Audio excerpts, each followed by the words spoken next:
Hello students, कैसे हो सब लोग। आई होप बहुत अच्छे होंगे। गुरु क्लासेस के ऑनलाइन प्लेटफॉर्म पे आपका स्वागत है। स्टूडेंट्स, आज मैं क्लास 9 का नंबर सिस्टम का पार्ट 2 लेकर आया हूँ, जिसमें मैं आपको बताऊँगा रैशनल नंबर का रिप्रेजेंटेशन। ठीक है, तो प्रीवियस टर्न पे मैंने बताया था रैशनल इरेशनल नंबर क्या होते हैं, उसके बारे में ढेर सारी बातें मैंने की थी। उसमें मैंने रैशनल नंबर का रिप्रेजेंटेशन बताया था और भी कई चीज़ों को मैंने शेयर किया था। तो आज उसी कंटेक्स्ट में आगे बढ़ते हुए आज हम स्टार्ट कर रहे हैं decimal representation of rational numbers. ठीक है, decimal representation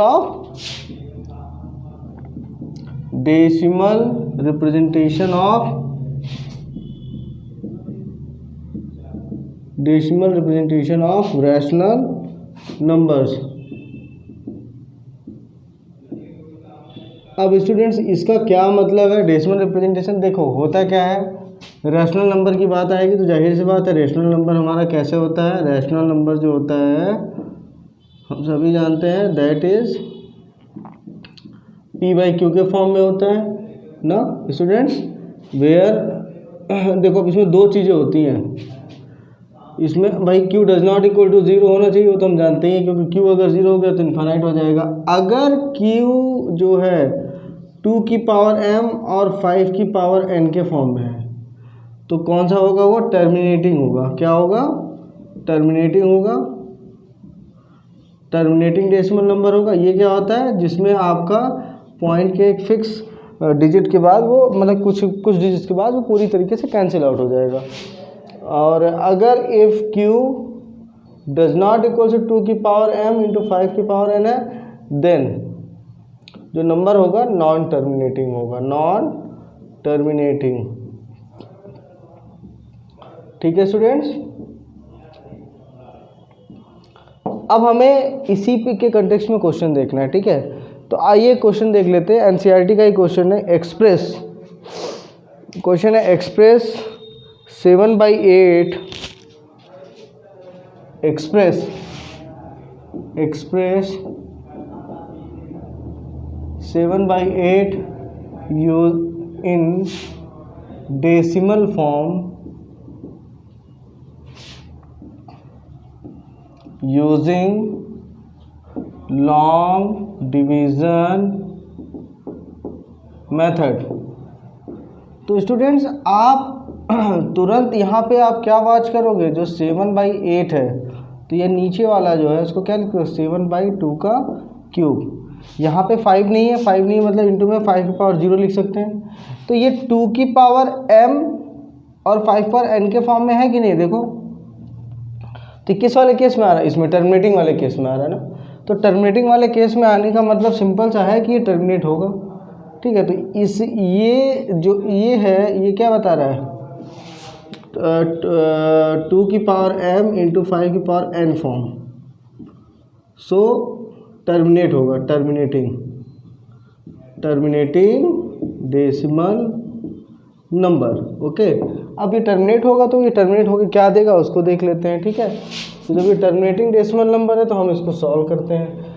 long division method करा है, डिवीजन मेथड आप सभी को आता ही है। ठीक है, तो आइए देखते हैं हम 8 को क्या करेंगे, 7 में डिवाइड करेंगे। ठीक है, 0.0 कितनी बार जाएगा ये? 8 8 जा 64 ले लिया, यहाँ पे आ जाएगा 6, फिर 0.0 ले जाएंगे, कितनी बार जाएगा? 8 7 जा 56, फिर ये हो जाएगा 4 आएगा, फिर पॉइंट ले जाएंगे 0, 8 5 जा 40। तो स्टूडेंट्स हमारा देखो टर्मिनेट हो गया ना, क्योंकि यहाँ पे जो रिमाइंडर है वो 0 आ गया। तो इसका मतलब तो decimal form of 7/8 is equals to, इसके आगे एक 0 जरूर लगा देना, 0.875। ठीक है, क्योंकि पॉइंट के पहले कोई ना कोई एक डिजिट होना चाहिए, मतलब 0 डिजिट हम लगा देते हैं अगर कुछ भी नहीं होता है। ठीक है, तो इस तरीके से ये हमारा आंसर हो गया। ठीक है, तो ये तो हो गया decimal representation of rational number में कौन सा? जब आपका टर्मिनेट हो रहा है। तो अगला हम देखेंगे जब नॉन टर्मिनेटर मतलब अगर टर्मिनेट नहीं होगा तब कैसे हम उसको करेंगे, ठीक है। तो आइए एनसीईआरटी का ही एक और क्वेश्चन लेते हैं।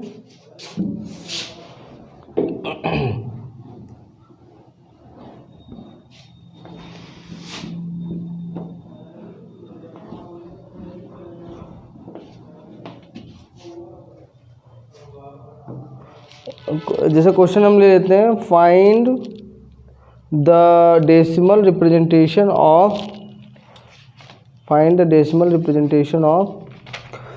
2/11। क्वेश्चन है फाइंड डेसिमल रिप्रेजेंटेशन ऑफ 2/11। तो स्टूडेंट्स यहाँ पे अगर आप देखिए सॉल्यूशन में अगर हम देखें तो 2/11 ना, तो इस 2/11 में अगर मैं नीचे वाले पार्ट को देखूँ इसको, तो ये कौन सा फॉर्म है मतलब जो ये 11 है this is not equals to 2 की पावर m इंटू 5 की पावर n, उस फॉर्म में नहीं है ना। और अगर ये उस फॉर्म में नहीं है इसका मतलब ये क्या है, नॉन टर्मिनेटिंग है, नॉन टर्मिनेटिंग, ठीक है। अभी अगर रीअकरिंग है कि नहीं वो तो डिवाइड करने पे समझ में आएगा, ठीक है। तो वो तो डिवाइड करके देख लेते हैं। चलिए 11 को हम 2 में डिवाइड करते हैं, ये भी एनसीईआरटी का ही क्वेश्चन है। तो चूँकि ये लार्ज है तो 0 लगा के पॉइंट लगाते हैं तो 20 हो जाएगा। 11 2 से ज़्यादा हो जाएगा, 11 बन जाए 11, यहाँ पे कितना आएगा 9।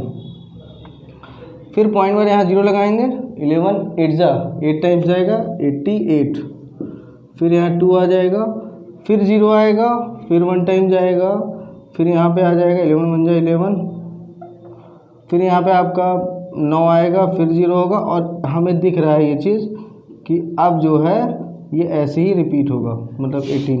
तो हम क्या लिख सकते हैं इसको, आप देखिए 18 पे बार बार रिपीट हो रहा है तो दिस कैन बी रिटन है 0.18 का बार, या इसी को लिख सकते हैं 0 या 0.18 डबल डॉट भी लगा सकते हैं, कोई दिक्कत नहीं। हालांकि डबल डॉट तब लगाते हैं जब बीच में कोई एक नॉन रिपीटिंग वैल्यू हो। तो चलिए ठीक है, ऐसे भी लिखा जा सकता है। तो ये हमारा हो गया इसका decimal representation of non terminating. Non terminating तो इसका मतलब डिवाइड करके आफ्टर डिवाइडिंग हम ये क्या कह सकते हैं, किस टाइप का नॉन टर्मिनेटिंग, रीअकरिंग।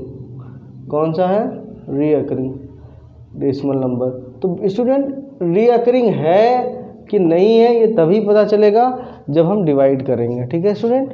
क्योंकि इसका कोई रूल नहीं है कि वो रीअकर होगा कि नहीं होगा, ये हम नहीं बता सकते। जैसे एक क्वेश्चन और अगर हम ले लें तो उसमें हम नहीं बता सकते। जैसे हमने ले लिया find the decimal representation of 22/7, हमने ले लिया 22/7। आपको जैसा कि देख के ही लग रहा है कि 22/7 ये किसकी वैल्यू होती है, पाई की वैल्यू होती है ना। तो अब ये आपको देख के तो यही लग रहा है कि इसमें भी अगर हम देखें सॉल्यूशन में अगर आए तो इसमें अगर हम इसको अगर ले लें तो यहाँ पे जो 22/7 है, तो 7 जो है, जो ये 7 है ये भी इक्वल्स टू नहीं है किसके, 2 की पावर m इंटू 5 की पावर n के फॉर्म में तो है नहीं। तो ये भी क्या होगा, नॉन टर्मिनेटिंग होगा। लेकिन अभी रीअकरिंग है कि नहीं है वो डिपेंड करेगा कि किस पे, वो डिवाइड करने पे समझ में आएगा। तो अगर मैं 7 को 22 में डिवाइड करूँ तो 7 3 जा 21, ये 1 टाइम जाएगा 0.0, ठीक है। 7 1 जा 7, फिर 3 टाइम्स 0, 7 4 जा 28, देख रहे हैं बार बार अब 2 आ रहा है, फिर 0.0, 7 2 जा 14, फिर 6 आ रहा है, फिर 0.0। तो ये ऐसी मतलब ये नॉन रिपीटेड वैल्यू आपको देता रहेगा, ठीक है। तो इसके बारे में कुछ कहा नहीं जा सकता। तो हम ये क्या कह सकते हैं कि 22/7 कैन बी रिटन एज 3.142। आप ऐसे ही आगे अपना डिवाइड करके लिखते जाइए। तो ये हमारा क्या हो गया, आफ्टर डिवाइडिंग हमको ये पता चल गया कि ये क्या है, non terminating non recurring decimal number, ठीक है स्टूडेंट। तो हमने क्या क्या देखा, P/Q में टर्मिनेटिंग डेसिमल नंबर देखा, फिर नॉन टर्मिनेटिंग के 2 पार्ट देखे जिसमें से एक रीअकरिंग वाला है और एक नॉन रीअकरिंग वाला है, ठीक है स्टूडेंट्स। अब हम देखते हैं इसका उल्टा कि अगर कोई डेसिमल फॉर्म में है और नॉन टर्मिनेटिंग रीअकरिंग अगर डेसिमल नंबर है तो कैसे उसको हम पी बाई क्यू के फॉर्म में लिख सकते हैं। ठीक है, तो देख लेते हैं। जैसे नॉर्मल वाले नंबर तो अब देखो जस्ट उल्टा अगर हम जाएंगे तो इसमें अगर हम देखें तो अब उल्टा अगर जाएंगे तो क्या होगा, कन्वर्जन ऑफ, हम यहाँ पे ले लें conversion of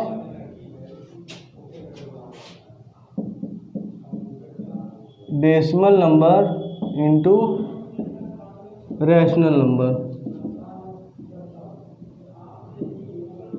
which is P by Q.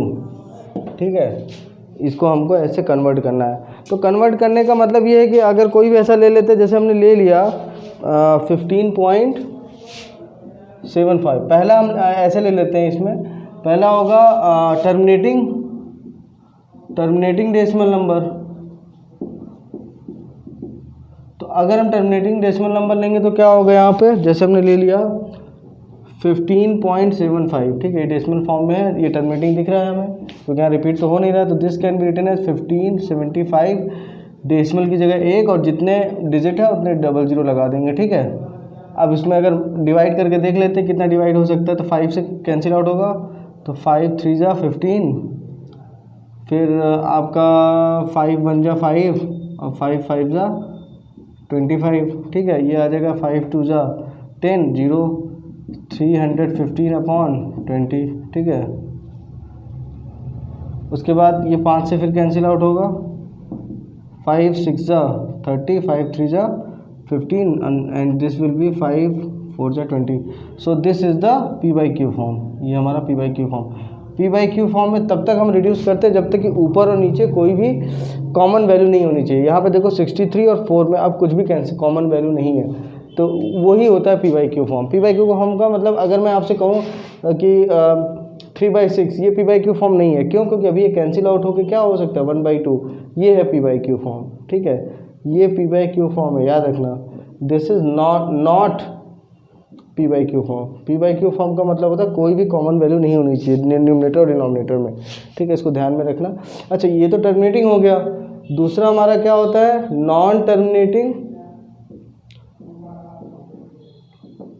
देखिए, नॉन टर्मिनेटिंग और नॉन रिअकरिंग को तो कन्वर्ट ही नहीं किया जा सकता। मैं यहाँ लिख दे रहा हूँ नॉन टर्मिनेटिंग, ठीक है, डेसिमल नंबर। तो नॉन टर्मिनेटिंग डेसिमल नंबर के दो पार्ट हैं, एक अकरिंग और एक रीअकरिंग। एक रीअकरिंग और एक नॉन रीअकरिंग। ठीक है, तो बेटा जो ये अभी बताया था रीअकरिंग का मतलब क्या होता है, जिसमें वैल्यू रिपीट हो। ठीक है, तो ये can not converted in P by Q form. क्यों? क्योंकि इसमें कोई पैटर्न तो होता नहीं है, तो इसको नहीं कन्वर्ट कर सकते हम। लेकिन अगर रीअकरिंग की बात करें, can be converted in P by Q form.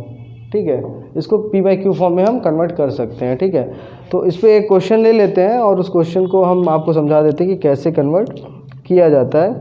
जैसे मान लो हमने ले लिया, एक क्वेश्चन ले लेते हैं,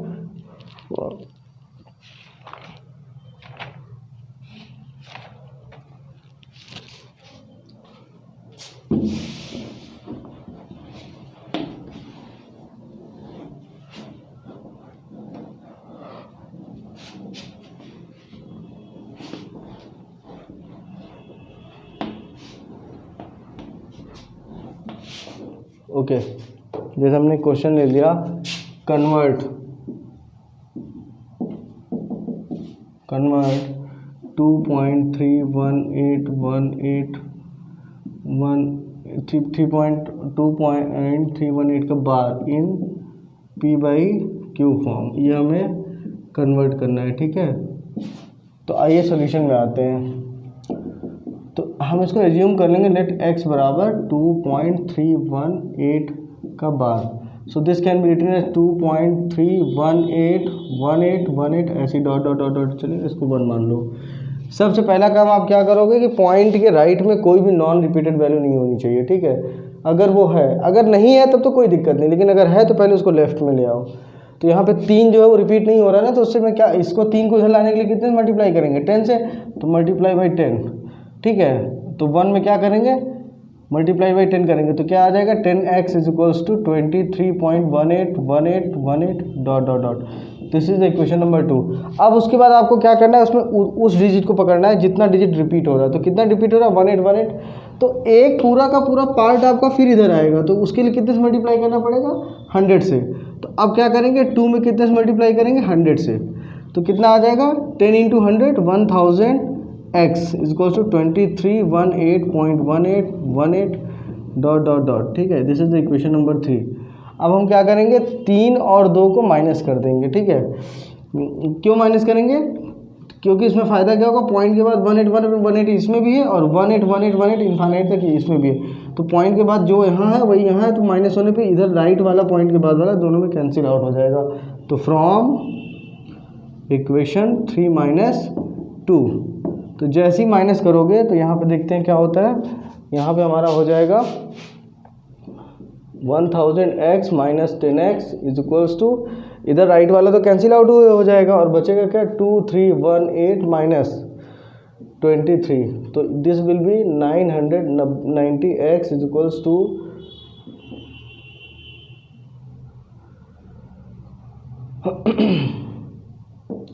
x is equals to 2295 by में 990। अभी ये 5 से कैंसिल आउट हो सकता है, तो उसे कैंसिल आउट कर देते हैं, क्योंकि पी बाई क्यू फॉर्म के लिए कोई भी कॉमन वैल्यू नहीं होनी चाहिए। तो 5 4 जा 20, 5 4 जा 20, 5 5 जा 25 और 5 9 जा 45। यहाँ पे आ जाएगा 5 1 जा 5, 5 9 जा 45 और 5 8 जा 40। अब जाके ये पी बाई क्यू फॉर्म में कन्वर्ट हुआ है, ठीक है स्टूडेंट्स। तो इस तरीके से जो हम लोगों ने देखा कि कैसे non terminating recurring decimal number को पी बाई क्यू फॉर्म में कन्वर्ट किया जाता है। ये बहुत इंपॉर्टेंट है, इस पे क्वेश्चंस आते भी हैं, ठीक है। तो स्टूडेंट्स आज का वीडियो आपको कैसा लगा उसको ज़रूर कमेंट बॉक्स में लिखिए। अगर आपको कोई डाउट है तो उसके आप पूछ सकते हैं, कोई भी प्रॉब्लम है आप कमेंट बॉक्स में दीजिए। मैं उसको, अगर कोई भी क्वेश्चन है आपकी बुक का तो आप उसका फ़ोटो क्लिक करके मुझे कमेंट बॉक्स में दे सकते हैं। मैं उसका आपको अगले लेक्चर में उसका जवाब ज़रूर दूंगा, लेकिन आप कमेंट करिए ताकि मुझे पता चले कि आपको कहाँ प्रॉब्लम आ रही है। प्रॉब्लम नहीं आ रही है, अगर आपको वीडियो अच्छा लगा तो वो भी लिखिए, अगर बुरा ख़राब लगा तो वो भी लिखिए, लेकिन बताइए मुझे कि कहाँ मेरे में मतलब कहाँ आपको समझ में नहीं आ रहा, कहाँ आपको प्रॉब्लम्स हो रही, ठीक है। और अगर आपको अच्छा लगे तो उसको लाइक और सब्सक्राइब करना ना भूलें, ठीक है। Thank you.